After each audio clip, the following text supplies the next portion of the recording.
Mrs. Asha is a 58 years old Indian lady. She just retired from her job as a teacher at a primary school. She is a bubbly lady with colorful character. She was recently diagnosed with hyperlipidemia and was referred to dietitian for consultation. She is really motivated to change her dietary pattern and has started taking dietary supplements or herbs, which is recommended by her friend to improve her lipid profile. Currently, her weight is 75 kg and her height is 162 cm. The lipid profile shows total cholesterol, which is 6.5 millimole per liter, HDL 0.8 millimole per liter, and LDL 4.1 millimole per liter. Tomorrow, Mrs. Asha will meet dietitian and has a proper dietary counseling. So, let's find out what the dietitian said.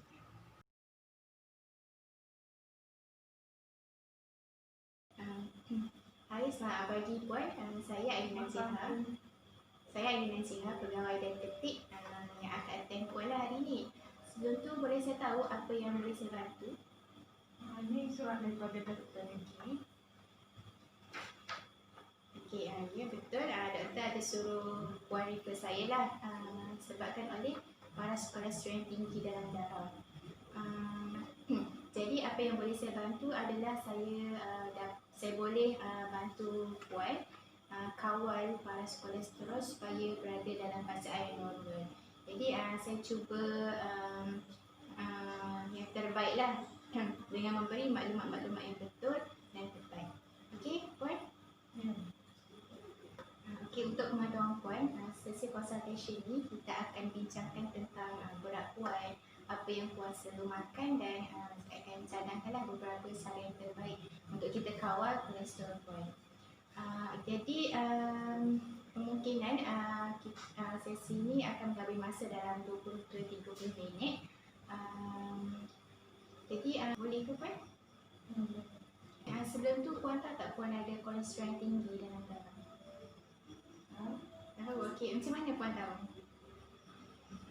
Cek di doktor, jumpa doktor. Jumpa doktor. Lepas tu doktor sahkan Puan ada kolesterol yang tinggi. Okay, sebenarnya apa yang berlaku kepada orang yang ada hyperlipidemia ataupun kolesterol yang tinggi adalah disebabkan oleh saluran darah tidak dapat mengalir dengan lancar seperti biasa. Jadi apa yang menyebabkan saluran darah tidak mengalir seperti biasa, macam Puan boleh tengok dekat sini. Okay, apa yang menyebabkan saluran darah tidak dapat mengalir seperti biasa adalah disebabkan oleh pengumpulan lemak yang berkumpul di sekitar dinding-dinding saluran darah. Jadi, bila lama kelamaan pengumpulan lemak ini akan jadi besar dan akan ada ketelan. Bila ada ketelan, saluran darah tidak dapat mengalir dengan baiklah dan sampai dengan baik kepada organ-organ yang penting seperti jantung dan otak. Jadi ini boleh mengakibatkan serangan jantung. So, kalau Puan tidak kawal kolesterol dengan baik akan membahayakan kesihatan Puan lah. Okey, Puan jelas tak apa yang saya terangkan? Okey, seterusnya saya seperti yang kita timbang dengan ukur tadi, berat Puan adalah 162 cm dan berat 75 kg. Lepas tu BMI Puan adalah 28.6. Sebelum ni Puan tahu tak BMI itu apa? Puan pernah dengar tak BMI sebelum ni? Okay, BMI ni sebenarnya adalah kesesuaian berat mengikut tinggi. Jadi kat sini Puan ada BMI yang berlebihan, maksudnya berat Puan tidak sesuai dengan tinggi Puan. Jadi berat yang sesuai adalah 59 kg. Jadi beza ada dalam 16 kg jugalah. Okay, so mungkin Puan dicadangkan supaya turunkan berat badan lah untuk kita capai BMI yang ideal. Okay, Puan tak apa, kita pelan-pelan kita turunkan berat badan secara sihat. Okay, sebenarnya berat badan juga mempengaruhi lah tahap kolesterol yang tinggi. Jadi sebab itulah saya cadangkan mungkin Puan boleh turunkan berat badan secara sihat.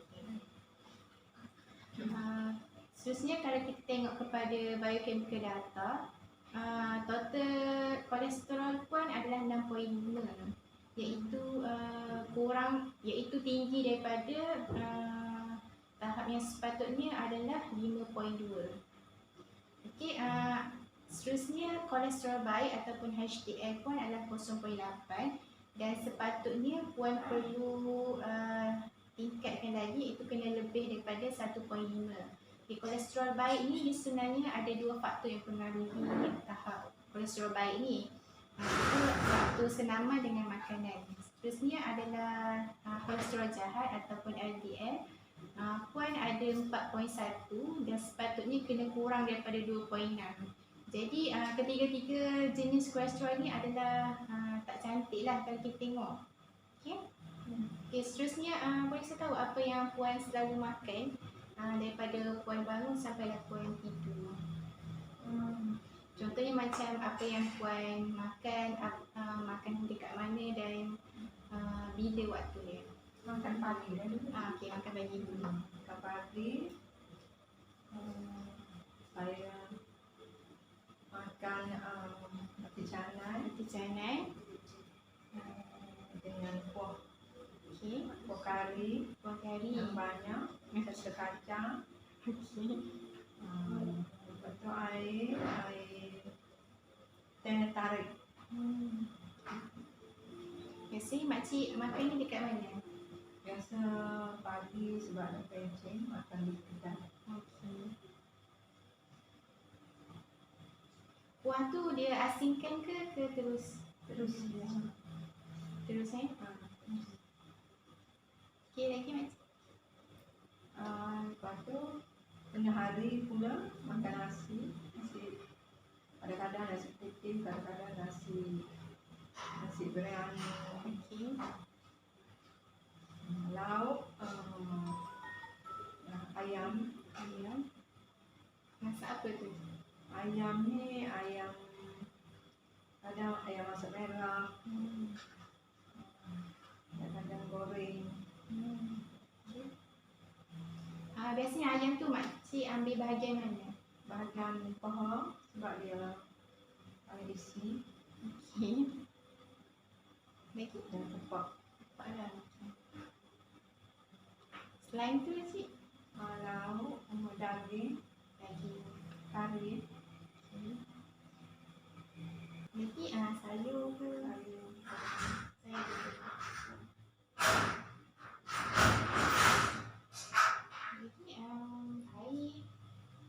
Air kadang minum ais. biasanya 1 gelas lah. Kalau nasi putih pula biasanya makcik berapa senduk? 2 sendok penuh. 2 senduk penuh yang rata ke yang bukit? Bukit. Yang bukit. Okay, kalau makcik kata tadi kalau kuah biasanya makcik ambil dengan berapa sudu? 5 sudu. 5 sudu. Okay, lagi sih? Makan petang. Goreng, pisang. Biasanya. Goreng pisang lagi, kalau tak makan goreng pisang, makan apa? Chapati ambil dengan kuah apa? Kuah kari dan juga kacang. Kari dengan kacang. Biasanya goreng pisang tu macam ambil dengan berapa ketul? 3 atau 4 peng. Yang ni makcik guna minum dengan air manis ke? Minum dengan air manis. Manis. Untuk makan malam. Makan malam juga nasi 2 sendok. Itu juga dengan ayam ataupun kari daging. Okay. Malam biasanya makcik makan pukul berapa? Pukul 8. Berapa malam? Kalau hujung minggu pula biasanya makcik makan apa? Yang sama ke atau Kadang-kadang anak yang bawa makan di luar, makan keluarga, banyak sekali. Lauk pauk. kalau biasanya buah makcik ada amalkan tak? Ada juga buah apple, Seminggu tu berapa kali makan buah? 2 kali. 2 kali seminggu. Sayur pula biasanya kalau makan nasi makan yang sayur tu. Sayur goreng juga, tapi mesti ada. Setiap kali makan nasi ada sayur. Okey. Jadi 2 kali sehari lah sayur. Makcik ada ambil apa-apa lagi makanan tambahan ke? Contoh macam suplemen ke? Ada Ada bawang, bawang jeruk, Okey. Bawang putih. bawang putih, jeruk madu, Okey. ada olive oil. Sebab tu kawan yang jual dulu. Okey. Dan juga bawang jeruk madu, bawang jeruk madu. Dan juga ada juga lemon, dan juga apple hijau. Atau pagi kadang-kadang makan juga roti yang berserat. Roti berserat yang apa nama dia? yang plastik hijau. Plastik hijau. Apa makcik? Itu pun saranan daripada kawan juga yang suruh makan roti yang berserat. Okey, kalau tengok daripada diet makcik ni, makcik rasa apa yang membuatkan tinggi kolesterol?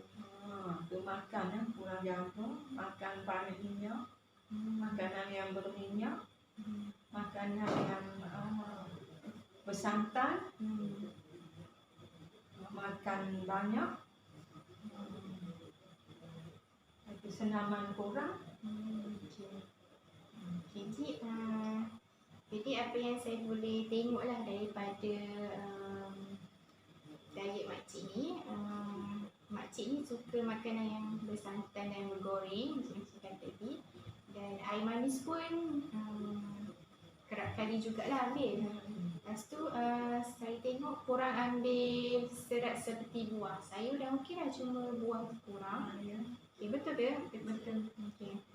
Jadi sekarang saya nak bantu makcik. Saya akan cadangkanlah beberapa cara yang terbaik untuk kita kawal kolesterol makcik. Okay, makcik nak ke? Okey, macam saya katakan tadi, BMI makcik tu berlebihan, jadi berat makcik tu tak sesuai dengan keinginan makcik. Jadi saya sarankan makcik cuba turunkan berat badan secara sihatlah, secara perlahan-lahan. Makcik pernah dengar tak pinggan sihat Malaysia? Okey. Okay, pinggan sihat Malaysia ni dia mengamalkan suku-suku separuh. Itu suku nasi, suku protein ataupun lauk, dan separuh sayur ataupun buah.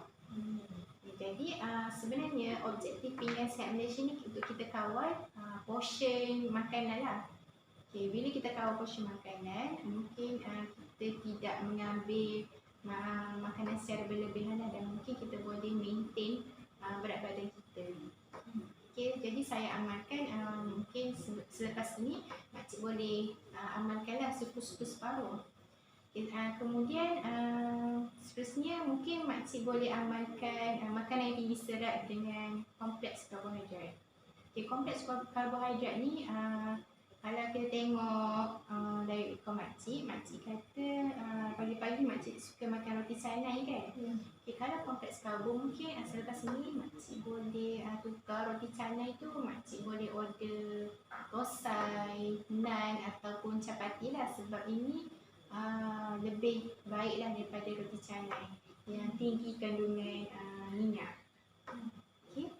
And then kalau tengok tadi kuah yang makcik ambil tu minta suruh asingkan, dan mungkin selepas ni saya cadangkan makcik ambil 2 ke 3 sudu kuah untuk kita hadkanlah pengambilan lemak.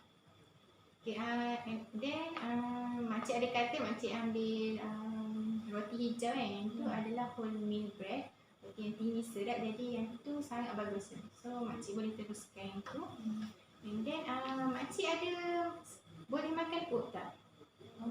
Okay. Sebenarnya oat adalah salah satu makanan yang baguslah untuk rendahkan tahap kolesterol. Jadi sebenarnya ada banyak cara untuk kita makan oat ni. Yang pertama sekali, makcik boleh bancuh oat. Okay, bancuh dulu dalam air sampai dia kembang, and then makcik letak dalam peti ais. And then pagi-pagi tu, okay, makcik hiris pisang ataupun buah-buah lain lah. Contoh mangga ke, lepas tu makan sekali dengan oat tu. Lepas tu seterusnya makcik boleh ambil oat, biskut yang ada oat, yang ada biji-biji. Seterusnya mungkin makcik boleh campur oat tu dalam nasi. Kita masak sekali dengan nasi. Okay. And then satu lagi, makcik pernah makan tak barley? Okay. Makan dengan apa biasanya? Biasa makan kosong. Minum dengan air. Minum dengan air. Bagus yang tu, boleh minum air ataupun lagi satu boleh campur dengan nasi juga macam oat. Okay. And then seterusnya makcik boleh hadkanlah pengambilan lemak, seperti contoh kuah santan tadi 2 ke 3 sudu saja. Ataupun makcik boleh kurangkan penggunaan lemak dengan makcik tukar jenis masakan makcik. Kalau sebelum ni makcik pernah goreng kan, makanan goreng je, makcik boleh tukarlah kepada kukus ke ataupun boleh bakar. And then kalau tengok sebenarnya ada banyak sumber lemak yang bagus. Sebagai contoh ikan siakap, ikan keli, ikan kembung, yang tu ada lemak yang bagus lah. Kembung ni korang. Yang tu ada lemak yang bagus. Okay.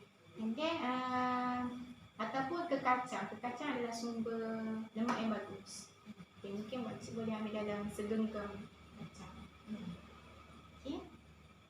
And then saya tengok makcik kena kurangkanlah minum air manis. Mungkin sehari tu mungkin sekali je. Boleh? Okay. Makcik ada lakukan aktiviti senaman tak ataupun aktiviti fizikal yang lain? Senaman ni biasanya buat bersih rumah. Bersih rumah.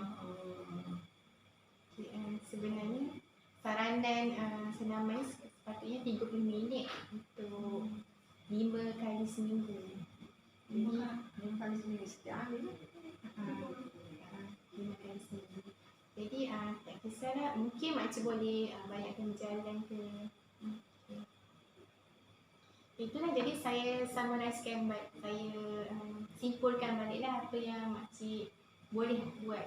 Yang pertama, makcik kena kawallah portion. Jadi macam pinggan suku-suku separuh. And then makcik boleh hadkanlah pengambilan nasi tu berapa sendu. And then kuah santan tu mungkin boleh 2 ke 3 sudu ke selepas ni. And then kita ada lemak yang bagus, sebagai contoh kekacang, ikan. Lepas tu kita ada amalkan makanan yang tinggi serat dan ada kompleks karbohidrat macam oat dengan barley tadi. And then kena hadkanlah pengambilan minuman manis. And then last sekali adalah senaman. Okay, makcik rasa makcik boleh buat tak semua tu? Mungkin Okay. Makcik rasa ada apa-apa yang boleh ada halangan tak untuk makcik teruskan perjalanan ni? rasanya tak ada halangan. Okay. Pak anak-anak boleh bantu. Makcik ada apa-apa halangan lagi? Halangannya sebab makcik ni hidup dengan keluarga.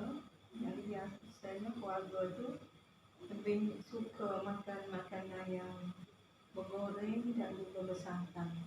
Jadi susah juga lah bagi makcik ni untuk mengawal makanan. Okay, saya faham cik. Jadi makcik boleh makan makanan yang bersantan, tapi kena hadkanlah kuah tu 2 ke 3 sudu saja. Okay, jadi saya rasa makcik boleh ni buat. Rasakan makcik kena Itulah disiplin dan kena konsisten buat. Okay, ada apa-apa lagi ke makcik? Yang nak tanya tu? Rasanya tak ada apa-apa. Sebabnya dah diberitahu mengenai cara pengambilan makanan yang kurang kolesterol. Kalau terima kasih Puan atas kerjasama Puan. Kalau tak ada apa-apa lagi, mungkin saya boleh buat appointment baru lah dalam 3 bulan lagi. Kita akan cek balik berat Puan dengan kolesterol Puan lah. Saya rasa itu saja Puan. Terima kasih sekali lagi. Kita jumpa 3 bulan lagi ya.